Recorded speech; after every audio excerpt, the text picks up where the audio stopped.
exterior, si les parece, porque venimos hablando ya durante toda la semana pasada de esto que es por fin el principio, el proceso de ratificación del acuerdo del Mercosur con la Unión Europea. Es un acuerdo de integración económica. Vamos a charlar sobre los detalles de esto con Janina Lojo, que es experta en comercio exterior. Hola Janina, Nico Yacoyer Nacional, buenas tardes, muchas gracias por atendernos. Hola, ¿qué tal? Buenas tardes, ¿cómo están? Bien, muy bien, Yani. ¿Nos puedes ayudar un poco a interpretar la importancia? Primero yo te diría como la envergadura, ¿no es cierto?, de este acuerdo, porque termina creando un mercado de, decilo vos, pero un montón de gente, de consumidores. 700 millones de consumidores y por el cual va a transitar el 20% del comercio mundial. No es el acuerdo birregional más grande, pero sí es uno de los más grandes del mundo, por eso es tan importante y porque además para nosotros como Mercosur nos brinda el acceso a un mercado con consumidores con un poder adquisitivo elevado, como es el europeo. Entonces ahí tenemos un punto importante. Y otro punto... Y un gusto más o menos refinado, ahí podemos agregarle valor a las cosas, ¿o no? Exacto. Y te iba a decir otra cosa que me parece también muy interesante.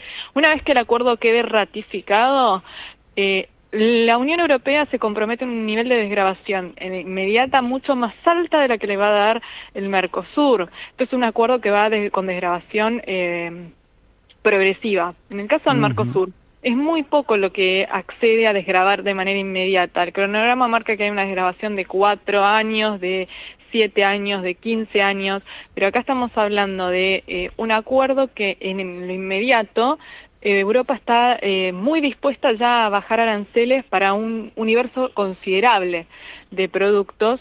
Y para que lo dimensionemos, en 5 años se estima un 76% del incremento de las exportaciones, del momento obviamente que quede ratificado, y 120% incremento de las exportaciones en 10 años. Esto es realmente muy importante para la economía. Ahí sobre el proceso de ratificación, ¿cómo sigue ahora? Desde el lado europeo es el Parlamento Europeo, ¿no es cierto? Y del lado del Mercosur es la legislatura de cada país.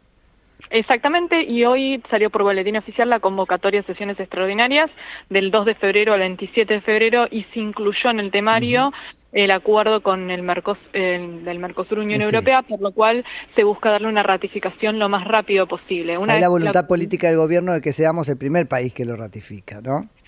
Que lo ratifiquemos porque aparte es una señal muy importante. Cuanto antes esté ratificado por parte nuestra y por parte de la Unión Europea podemos empezar a acceder a los beneficios. Entonces es muy importante y no creo que del lado nuestro podamos tener grandes oposiciones por esto que yo te estaba diciendo. Claro. Del lado de Mercosur la desgravación es muy paulatina.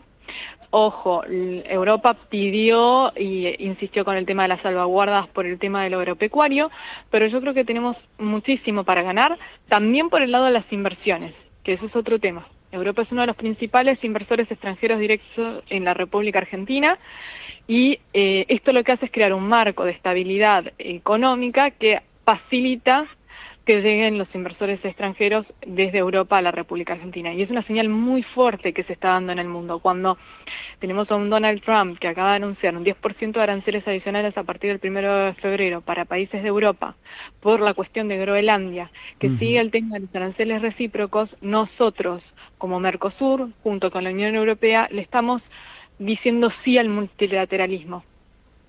Ahí decía que podía haber algún efecto no querido de este tipo de medidas para nosotros. Ayúdame a imaginar por qué. Algo así como que si Estados Unidos sube el arancel de los productos que exporta Europa, luego va a haber un excedente de los productos que Europa solía exportar y en general compiten con los nuestros.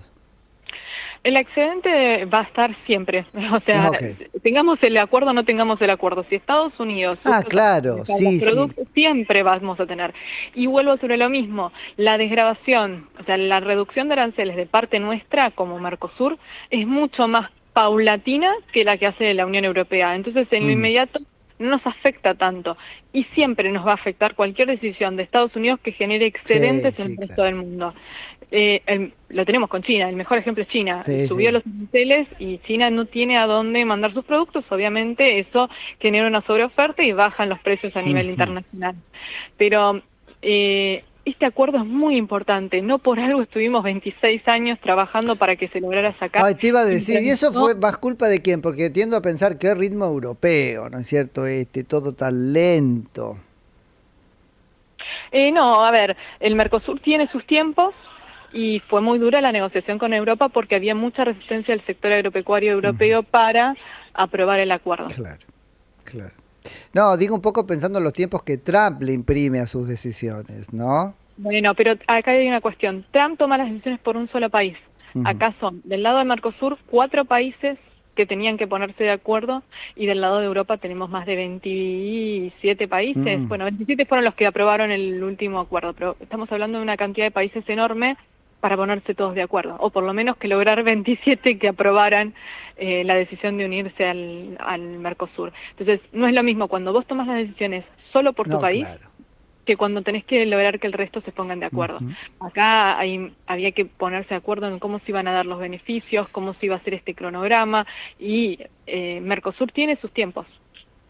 Ahora, para nosotros, a ver, esto es comparativamente mejor, digo, con la situación en la que estábamos, porque, lo voy a decir de mala manera, ¿no? Porque si el Mercosur nos ponía un cerco, ¿no es cierto?, más chico, el acuerdo con la Unión Europea nos pone un cerco un poco más grande. El Mercosur no nos pone un acuerdo más chico, sí, la Unión Europea nos permite crecer, pero el Mercosur lo que pasa es que, a ver, entendamos lo siguiente, pasó por distintos gobiernos, los distintos países del Mercosur con ideologías completamente opuestas. ¿Y qué pasaba muchas veces? Que cuando había voluntad de apertura de un lado, del otro lado no. Y vuelvo a decir, es muy difícil ponerse de acuerdo entre 4. Entonces, por ejemplo, Uruguay tenía voluntad de apertura cuando hace un tiempo atrás, pero del otro lado se encontraba con una Argentina o con un Brasil que quizás no tenían tanta voluntad de apertura, y no es fácil ir en contra de la voluntad de Argentina o Brasil dentro del Mercosur, que tiene mucho peso dentro de la economía regional. Clarísima, Janina, te agradezco un montón por la charla y las explicaciones. No, gracias a ustedes. Lo más importante es que si realmente este acuerdo se ratifica y avanza, decimos lo siguiente: más inversión en el mediano, en el largo plazo, se traduce en más producción y más empleo. Clarísima, y eso Janina, es lo que necesita el país. Efectivamente. Muchas gracias.